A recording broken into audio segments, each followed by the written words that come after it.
안녕하세요. 이혼 전문 이혼 디자이너 심은규 변호사입니다. 오늘은 이혼 사건 소송하게 되면 당사자분들께서 궁금해 하시거나 생소하게 생각하시는 이혼 조정 절차라는 건데요. 대부분 이혼 사건이 물론 소송을 하시는 경우는 정말 쌍방이 합의가 안 돼서 세부적인 것도 마찬가지지만 서로 감정이 너무 안 좋아져서 소송으로 가시거든요. 그렇기 때문에 조정을 할 수 있나? 조정이 되겠어 과연? 왜냐하면 법원의 결정은 판결이라는 게 있고 조정이라는 게 있어요. 조정은 우리가 이혼 사건뿐 아니라 민사 사건에서도 조정을 하거든요. 이 조정이라는 건 예를 들어서 내가 재산분할로 뭐 1억을 청구했어요. 근데 상대방은 1억이 아니고 뭐 난 2천만 원밖에 못 주고 네가 기여한 게 얼마가 없고 등등등 해가지고 내가 청구하는 금액에 대해서 100% 인정을 안 하는 게 당연하죠. 상대방 입장에서는. 그렇기 때문에 이 소송이라는 거는 쌍방이 의사합치가 안 되고 합의가 안 되기 때문에 소송을 하는 거거든요. 그렇기 때문에 이혼 사건에서도 조정을 하려면 쌍방이 서로 양보를 해야 되죠. 왜냐하면 나는 1억을 받고 싶고 상대방은 5천만 원밖에 못 준다. 이러면은 내가 1억을 고집하면 조정이 안 되겠죠. 상대방도 나는 5천만 원밖에 못 줘. 계속 끝까지 그걸 고집하면 당연히 조정이 안 되겠죠. 그러면 이 중간에 접점을 찾아야 되는데 그럼 보통 이쪽은 1억 받겠다 하고 여기는 5천만 원밖에 못 주겠다 합니다. 그러면은 두 분이 좀 양보해서 7,500 선에서 한번 합의하시면 어떻겠어요? 이게 조정인데요. 사실 이혼 소송에서요. 처음에 소송을 제기하시는 분들이 난 도저히 저 사람 말이 안 통해서 저 사람이 또 이혼 안 해줘서 이래서 소송을 하시는데 조정이 되겠어요, 변호사님?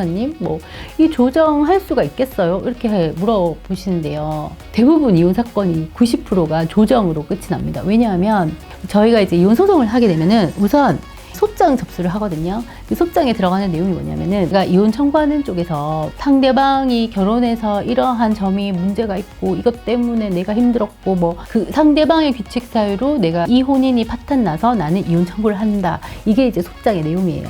그러면서 이제 상대방이 잘못했으니까 위자료를 3천만 원 줘야 되고 또 재산도 상당한 기여를 했고 결혼하고 5년, 10년 살아 상대방 재산, 상대방 명의로 다 돼 있고 나는 재산 분할을 얼마를 받아야 되겠고 이게 이제 우리가 청구하는 소장의 내용이거든요. 근데 마찬가지로 이제 상대방이 소장을 받으면 저는 한쪽을 대리하는 입장이니까 제 의뢰인의 말만 듣고 소송을 합니다. 근데 막상 의뢰인이 억울해하는 사정, 상대방한테 뭔가 불만이 있는 사정, 이 혼인이 파탄되는 경우에 대해서 사실 의뢰인들은 다 상대방 잘못이다 이렇게 말씀하시거든요. 근데 막상 소송을 해보면 이제 상대방 측에서 답변서 내용을 보면 자기는 잘못한 게 없고 이쪽이 다 잘못했다 이렇게 진행이 되거든요. 이 소송이 거의 100%가 다 그런데 그래서 이제 공방이 오갑니다. 이렇게 내가 이때 이랬고 이랬는데 너는 이게 잘못이야. 그럼 상대방은 그거는 너 때문에 그랬고 그렇기 때문에 나는 잘못이 없어.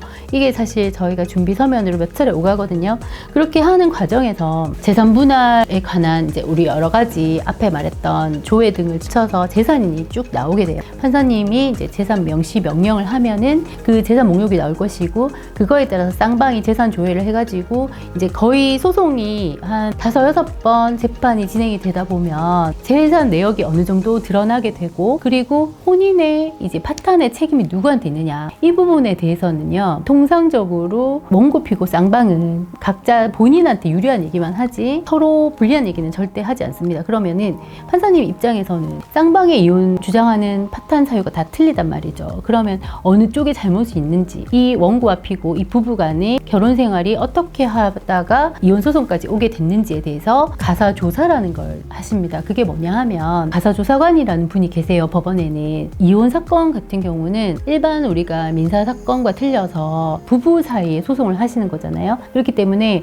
법원이 어떻게 보면은 제3자지만 판단하는 입장이지만 부부의 결혼 생활에 개입을 해서 조언도 하면서 후견적인 역할도 하는데 그런 역할의 일부로 가사조사라는 것이 있어요. 그래서 가사조사관이 저희가 이제 보통 이제 혼인 파탄의 사유에 대해서 쌍방 의사가 계속 얘기가 불일치할 경우에 판사님께서 그러면 쌍방에 대해서 우리 가사조사를 한번 해보겠습니다. 이렇게 말씀하시거든요.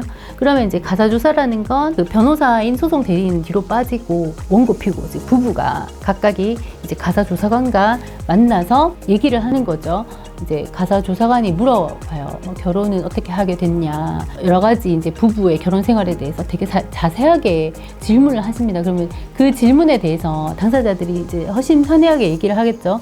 그런 걸 모두 기재해서 이제 가사조사관이 가사조사 보고서라는 걸 만들어요. 그걸 가지고 판사님께서 판단을 하시죠. 아, 이 사람들이 어떻게 결혼했고 어떻게 살았고 서로 어떤 점이 안 맞아서 이제 이혼 소송까지 오게 됐구나. 일단 그렇게 되면 혼인 파탄 사유들이 대부분 드러나게 되겠죠. 그 다음에 또 양육권을 다투시는 분들이 있어요. 아이들이 되게 어릴 경우에는 서로 양육하겠다, 요즘 뭐 서로 안 하겠다 하시는 분도 있지만 대부분이 이제 서로 아이를 키우겠다, 그거 가지고도 막 감정 싸움 하시는 분들이 있거든요. 근데 그럴 경우에 보통 아이들이 한 중학생 그 정도 되면은 의사를 표현을 다 할 수 있기 때문에 아이들 의사를 제일 중요하게 해서 엄마랑 살겠다, 아빠랑 살겠다, 이게 이제 제일 중요하고, 그렇지 않고 이제 초등학교 한 3, 4학년 정도 되는 어린 자녀들 같은 경우는 판사님께서 이제 양육 환경 조사라는 게 있어요. 그게 뭐냐면 자녀를 양육하는 쌍방의 가정 환경을 조사해서 이혼했을 경우에 이 아이들을 주로 누가 키울 거냐. 예를 들어서 엄마가 일을 하면 엄마를 대신해서 키워줄 사람이 있는지, 그리고 그 집의 환경은 어떠한지,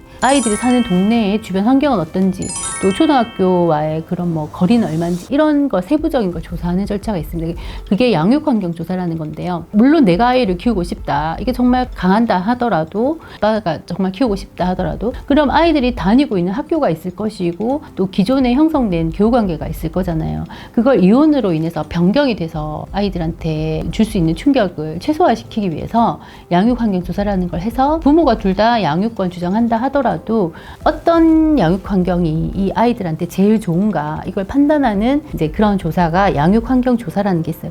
그 보고서, 이렇게 해서 이제 이혼 소송을 한 6개월 이상 진행을 하면은 이혼 사건이 점점 이제 구체화되면서 정리가 되어가요. 그렇게 되면 마지막 타임쯤에 이제 판사님께서 아, 이 정도면 이제 조정을 한번 해봐도 되겠다, 이 정도면은 어느 정도 판결할 수 있겠다라는 시점이 옵니다. 이렇게 판사님께서 조정을 해보자, 이렇게 말씀을 하세요. 그러면은 당사자분 입장에서는 판결을 받는 것보다는 사실 조정으로 끝나는 게 훨씬 좋은 점들이 사실 많습니다. 왜냐하면은 보통 재판은 변론기이라고 하거든요.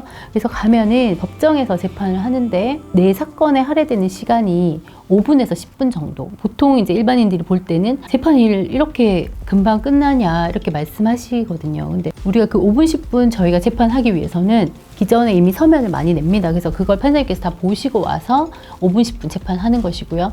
이제 조정이 잡히면은 조정실이라는 곳에서 이제 하게 되는데, 조정실에 가면요, 보통 할애된 시간이 최대 2시간입니다. 자, 조정실에서는 이제 어떤 분이 계시냐? 판사님 계시고 조정위원이 계세요. 여자분 한 분, 남자분 한 분. 근데 이 두 분은 이제 어느 정도 전문적인 경력이 있는 분들인데 가정 생활도 다 해보신 분들. 왜냐하면 이제 여자분, 남자분 계셔야 이제 부부에 대해서 쌍방이 조언해 주실 수가 있잖아요. 그렇게 해서 이제 조정위원 2분, 원고 피고, 즉 부부, 그 다음에 각각 소송 대리, 변호사님 이렇게 앉아서 이제 조정을 하는데, 조정위원들께서 이제 기존에 우리 재판 쭉 해서 나온 결과를 가지고, 예를 들어서 뭐 부인이 그럼 양육권은 내가 가질 테니까 뭐 양육비를 얼마를 달라. 그럼 남편이 나 얼마 줄 수 있다. 그럼 예를 들어서 양육비도 차이가 나겠죠. 부인은 난 100만 원 받아야 되겠다.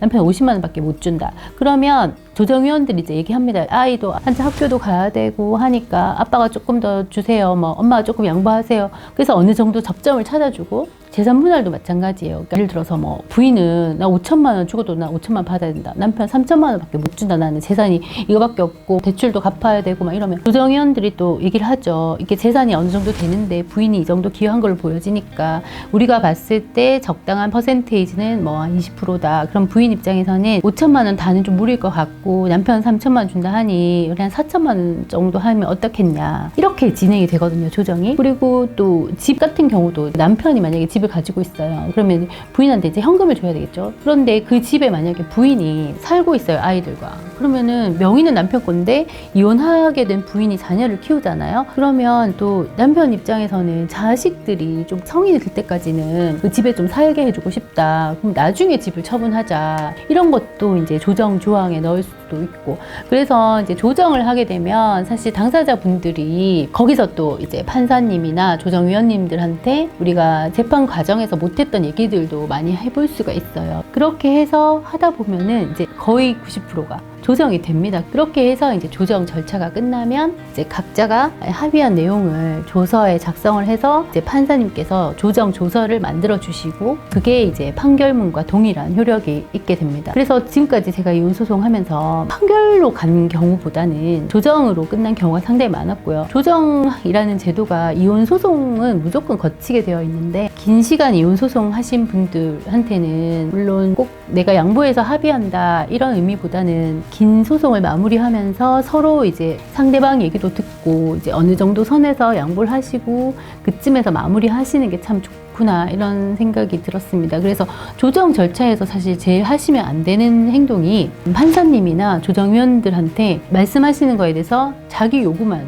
계속 하는 거, 이런 부분들이 사실 조정이 안 됐을 때 판결로 갔을 때는 상당히 불리하게 작용을 할 수가 있습니다. 왜냐하면 판사님 입장에서는 그런 조정 절차에 와서 잘 협조하는 것도 이혼을 잘 마무리하는 걸로 보기 때문에 조정 절차에서 불손한 태도를 보이면 결국 그게 판결로 갔을 때는 본인한테 매우 불리하게 작용을 하는 경우 제가 많이 봤거든요. 그래서 이혼을 하시는 분들께서 이제 이런 조정 절차가 있다는 걸 알고 계시면 나중에 이제 소송하다가 거의 끝날 무렵에 조정하실 때 많은 도움이 되시지 않을까 생각합니다. 그래서 오늘은 조정 절차에 대해서 한번 말씀드려봤습니다.